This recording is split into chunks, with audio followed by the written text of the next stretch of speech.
Olá pessoal, aqui quem fala é Michele Camargo. Vamos dar início a mais uma aula do nosso curso, mais uma parte do nosso curso. E agora a gente vai falar sobre as gachetas de compressão. E nessa aula especificadamente a gente vai falar sobre o que é gacheta e como que essa gacheta funciona, né? Então é a concepção geral do que é gacheta de compressão no caso, né? Recapitulando, né, o que a gente já falou no curso relacionado a esse tema, né? A gente falou da piscina, né? Então a gente tem a piscina, nessa piscina a gente tem que ter uma bomba que vai fazer a recirculação dessa água passando pelo processo de filtragem e mantendo essa água, né, transparente, né? Então a gente comentou que o vazamento residual aqui na bomba não vai trazer impactos significativos, exceto o fato de esvaziar a piscina com o tempo e vai fazer com que eu gaste dinheiro para fazer a reposição dessa água, né? Então, não são riscos significativos, né, do ponto de vista de periculosidade que a gente já comentou, né? Agora, se eu tiver um reservatório, né, estou fazendo transporte de ácido sulfúrico, essa bomba está usando ácido sulfúrico, né, está bombeando ácido sulfúrico, se vazar, eu vou ter risco importante, né? Se fosse ao invés de uma bomba, fosse um compressor, e eu estivesse utilizando gás cloro, aí eu vou ter também riscos importantes. Então é essa a ideia, né, quando a gente fala de vedação de equipamento rotativo, é justamente de fazer a vedação do produto operado. Então lá no começo, né, no capítulo anterior, a gente falou das bombas herméticas, falamos não das bombas, do equipamento hermético, falamos da bomba ou dos equipamentos de acoplamento magnético, e eles têm vazamento zero, só que eles têm as restrições que a gente comentou lá, né, não é o foco desse curso falar desse tipo de equipamento, mas a gente deu uma pincelada porque é uma opção, né, quando você não quer ter vazamento. Só que aí tem questões técnicas que têm que ser observadas, condições técnicas que têm que ser observadas para que esses equipamentos venham rodar adequadamente, né? Então os riscos, né, só lembrando, são ocupacionais relacionados à vida ou à saúde das pessoas, os riscos ambientais, né, a contaminação de solo, ar ou água, pode ser lençol freático, pode ser rios, pode ser mar, né, enfim, onde for, e os riscos de segurança, né, de acontecer alguma coisa e parar com a operação da empresa, né? Então, eu cito os mais comuns, incêndio é, e, e os riscos de explosão, por exemplo, né? Esses são os mais comuns, mas pode ter, que nem o caso lá, né, de Mariana, de Brumadinho, que rompeu a barragem e aí, né, leva a empresa embora, né, como diz lá, muito provavelmente vai demorar bastante tempo para retornar a operação da empresa, se é que vai conseguir retornar, porque literalmente levou a empresa junto, né? Então lá, no caso, né, tem todos os três riscos, né? Os ocupacionais, morreu gente, contaminou lá tudo, né? E também os riscos de segurança, né, relacionados a isso que eu acabei de falar, né? Então, como eu disse, os mais comuns é risco de incêndio, propriamente dito, né, e que pode alastrar, e aí tem a vizinhança, tem uma série de coisas, né? Aconteceu no Porto Santos uns anos atrás, e ficou lá mais de uma semana pegando fogo nas coisas, né? Mas afinal, né, da onde vem esse vazamento, né? Se a gente pensar no equipamento rotativo, pode ser o alternativo também, né? A analogia ou a análise é a mesma. Eu vou ter a parte fixa, né? A parte estacionária e a parte rotativa ou a parte alternativa. Não é o nosso foco falar de alternativo aqui, mas a ideia é a mesma, né? A única questão, assim, eu estou falando agora, porque a gacheta também é usada para vedação de equipamento alternativo, né? Também pode ser usada, né? Selo mecânico não, selo mecânico ele é só rotativo, não existe um selo mecânico alternativo, né? É isso que eu quero dizer. Então eu vou ter folgas, né, entre a parte móvel e a parte estacionária. Consequentemente eu tenho esse vazamento aqui, né? Então eu coloquei os gotões aqui, né, umas gotas grandes para simbolizar o aumento, né, o tamanho, digamos assim, do vazamento. E como que eu posso reduzir esse vazamento? Eu posso reduzir o vazamento de uma primeira maneira, seria reduzir a diferença de pressão. Como que eu reduzo a diferença de pressão? Então, por exemplo, eu tenho aqui 3 bar e eu tenho aqui 0 bar. Então, se eu tiver a pressão, estou falando de pressão efetiva, né? Se você tem dificuldade com essa terminologia, eu vou deixar o link aqui das aulas de mecânica dos fluidos para você ter essa conceituação, né, relacionadas à pressão efetiva e a pressão absoluta. Então, em função desse diferencial de pressão, se eu reduzir o diferencial de pressão, eu vou ter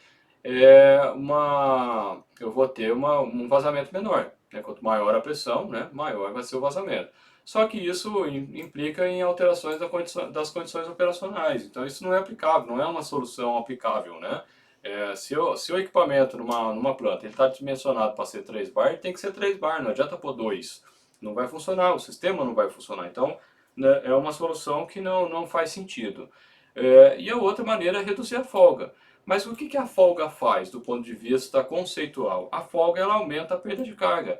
E o que é perda de carga? A perda de carga é como se fosse um ladrão de energia. Então a energia mecânica do fluido ela é definida por energia de pressão, energia cinética, ou seja, vazão, velocidade, né?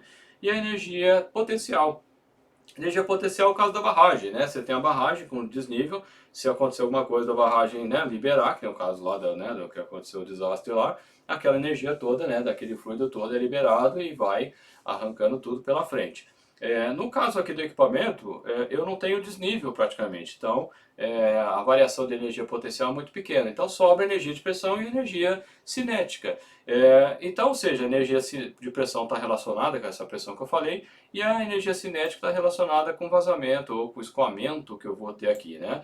Então, quando eu aumento a perda de carga, ele rouba essa energia da pressão e rouba essa energia cinética. Então, eu vou ter um vazamento bem menor, ou seja, vai mexer na vazão e vai mexer na pressão do meu sistema. Para você entender, ou só para você visualizar, imagina a torneira. Quando você abre toda a torneira, sai uma quantidade de água maior. Quando você fecha a torneira e coloca numa posição intermediária, sai menos. Quando você fecha tudo, sai nada, aí não sai nada. Mudou a energia que você tem? A caixa d'água mudou de nível? Não. Então a energia potencial da caixa d'água é a mesma. Por que sai mais ou menos água? Sai porque você aumenta ou diminui a perda de carga na torneira, que justamente extrai essa energia que você tem armazenada no fluido. Esse é um exemplo bem simples para facilitar esse entendimento de perda de carga. Só que o pessoal confunde perda de carga com perda de pressão porque a gente visualiza melhor a perda de carga através da diferença de pressão. Por exemplo, num filtro. Então, se você tem um manual diferencial, o filtro de ar comprimido costuma ter, né? Então ele tem um ponteirinho que ele mede, né? Se tal a perda de carga lá, até 1 bar, por exemplo, é considerado normal. A partir dali já faz, alguns manômetros, inclusive tem a escala, né? Escala verde, amarela e vermelha. Quando chega na vermelha você tem que trocar porque senão não está passando o ar direito, né? Então o filtro está saturado e o ar não passa por ele, consequentemente você vai ter problemas, né, de vazão ali de ar, né? Então essa é a ideia relacionada à perda de carga. Então como ela se visualiza melhor pela perda de pressão, né, pela diminuição da pressão, por isso que o pessoal confunde só com diminuição de pressão, mas não é só diminuição de pressão, é isso que eu quero deixar claro aqui. Bom, e como que funciona, né, no caso? Eu coloco a gacheta, né, a gacheta são componentes normalmente quadrados, né, de seção quadrada, e aí eu aperto aqui, eu tenho inicialmente essa altura aqui, né, exagerando aqui, né, essa folga, eu passo a ter essa folga que nem aparece aqui na imagem, né. Consequentemente, o vazamento é menor. Então, o vazamento da gacheta costuma ser alto. Por quê? Porque a gacheta também tem que lubrificar. Se não lubrificar, ela tem que vazar justamente para lubrificar a gacheta, senão você tem uma geração muito grande de calor, né? Então, pegando aqui um exemplo de uma bomba verdadeira, né? Cortada aqui, nesse exemplo a gente tem 4 anéis de gacheta. Então, existe uma conta que dá para fazer, para ver quantos anéis que você precisa para poder fazer a vedação. Normalmente as duas primeiras que são as que mais trabalham nesse sentido, né? Faz 70% mais ou menos da vedação é feita nessas duas gachetas. É claro que quando você melhora as gachetas, né, você tem um vazamento residual menor. E como é que essa gacheta ela vai funcionar? Só para a gente ter uma ideia, né? Eu tenho aqui algumas gachetas. Então tem aqui, por exemplo, essa gacheta aqui de Teflon, né? Se você olhar aqui, ela é trançadinha, são vários fios, e aí a máquina lá trabalha e faz essa montagem. Essa aqui é das chamadas interlaçadas, né? Então, ou seja, você vê que ela é quadradinha, né? A seção é quadrada e aí você vai ter um quarto, 3/8, meia e por aí vai, né? Dependendo da caixa de celular, você vai usar uma gacheta maior ou uma gacheta menor. Eu tenho, por exemplo, aqui uma outra gacheta branquinha, né? Se você for olhar aqui também é de PTFE ou de Teflon, né? A gente já falou isso sobre os materiais, né? E se você olhar aqui, você não vê direito, vou colocar uma do lado da outra, você não vê a separação, que se você olhar aqui, ó, você não vê a separação, aqui, nessa aqui você não vê direito a separação igual você vê nessa. O que é isso? É como se fosse um lubrificante de Teflon, né? Além dela ser de Teflon, ela tem ainda mais um revestimento aqui de Teflon para dar maior lubrificação no processo. E aí eu tenho as gachetas também de grafite, né? Então essas amostras aqui foi o pessoal lá das juntas LGT que me passou, para eu poder estar mostrando aqui durante o curso, né? E aí tem vários tipos, né, de gacheta, né? A gente vai falar um pouquinho melhor disso, né?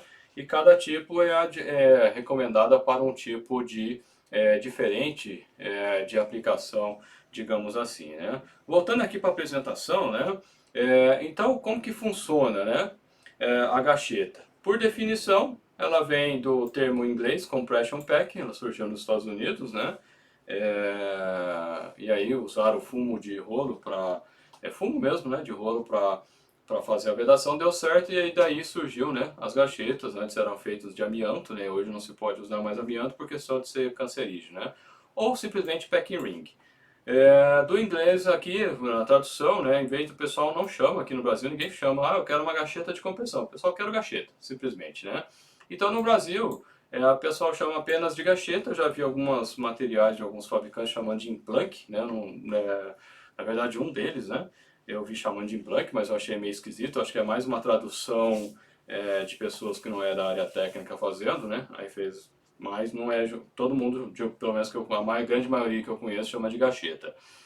E aí, em termos de definição, você tem a definição da Fluid Sealing Association ou da European Sealing Association, né? Então a associação, a Fluid Sealing Association é a americana e a European é a europeia, né? E elas têm a mesma definição, né? Então são elementos pré-formados de estrutura flexível e que são empregados para impedir ou para reduzir a passagem de fluido por uma determinada região, chamado caixa de gacheta, né? Então, ou caixa de selagem também, chamado caixa de selagem. Tem bombas que dá para usar selo mecânico, dá para usar gacheta, né? A mesma bomba dá para você fazer essas conversões. Tem bomba, né, dependendo do selo, que não dá para usar, mas quando é gacheta, o pessoal chama de caixa de gacheta. Quando é selo, o pessoal chama caixa de selagem. Basicamente, se eu for voltar aqui na tela grande, né? Então são elementos, né, que eu consigo moldar ele, eu vou fazer anéis, né, e vou fazer vários anéis e vou fazer a montagem no equipamento, né, que eu quero fazer a vedação. Aqui no caso dessas três que eu tenho aqui, todas elas são de fios, né, entrelaçados, né, onde eu faço o entrelaçamento através de uma máquina. Mas existem gachetas que são pré-formadas mesmo, é como se fosse no molde, né, são prensadas. E aí você usa esse material também, é chamado gacheta, embora não seja, né, as mais comuns ou as mais frequentes nas empresas são desse tipo aqui que eu estou mostrando. Bom, voltando aqui para a apresentação então, e como é que elas funcionam, né? O funcionamento dela é por compressão, por isso gachetas de compressão, ou compression packing, né? Como eu disse agora há pouco. Então, basicamente, aí, aqui nesse exemplo eu tenho 5 anéis de gacheta, então um anel mesmo de gacheta, eu faço a montagem, e aí eu tenho o chamado prensa gacheta, ou preme gacheta, aí, né, não sei por que preme, né, mas é a tradução que o pessoal fez. E aí eu tenho os parafusos aqui, né, que pode ser 2 ou 4 parafusos. À medida que eu vou apertando esse parafuso, essas gachetas elas vão estufando aqui, né, e consequentemente reduzindo o vazamento. Uma outra maneira de melhorar ainda mais esse vazamento, quando eu falo vazamento residual, vazamento do produto que estaria aqui, né, nesse lado aqui, é, através da injeção, né? Só que isso é limitado, porque é limitado à injeção de água, principalmente. Pode até, teoricamente, até outro produto, mas dificilmente a gente vê, né? Basicamente é água. E aí você tem restrição, né, com relação ao produto que você está aqui, né? Se for um ácido, por exemplo, você não pode fazer. Injetar água vai dar uma reação química aqui e vai trazer outros problemas, né?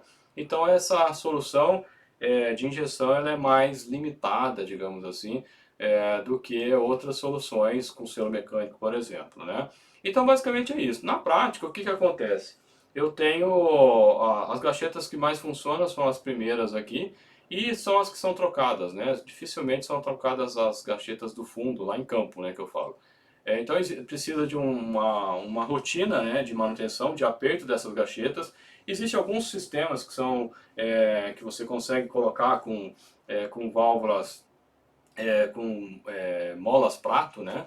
que mantém a pressão constante, isso é usado bastante em válvulas, também é usado em alguns tipos de reatores, né? Dá para você fazer esse trabalho, mas na bomba normalmente o pessoal passa na área e vai apertando, né? E aí eventualmente eles em campo conseguem retirar essas gachetas aqui e fazer a substituição em campo e operar mais tempo com esse equipamento, né? Sem tirar ele, né, do local. De um modo geral, o selo mecânico, por exemplo, dificilmente você consegue fazer a troca dele em campo, exceto se ele for bipartido, mas aí também existe uma série de restrições, né? E é muito pouco comum, né? Existe, mas não é tão frequente assim, né? Não comum dá a impressão que não existe, né? Existe, mas é só para situações bem críticas mesmo, porque até o preço dele costuma ser bem mais caro, então acaba não tendo um uso tão grande assim, né? Então basicamente é isso que a gente tem em termos de o que é gacheta e como ela funciona. Se você tiver alguma pergunta sobre esse assunto, você pode deixar aqui logo aqui embaixo do vídeo, ou mandar a gente via e-mail ou via WhatsApp também, nos e-mails, no WhatsApp que a gente já passou, sem problema nenhum. Beleza, pessoal? Um abraço e a gente se vê na próxima aula.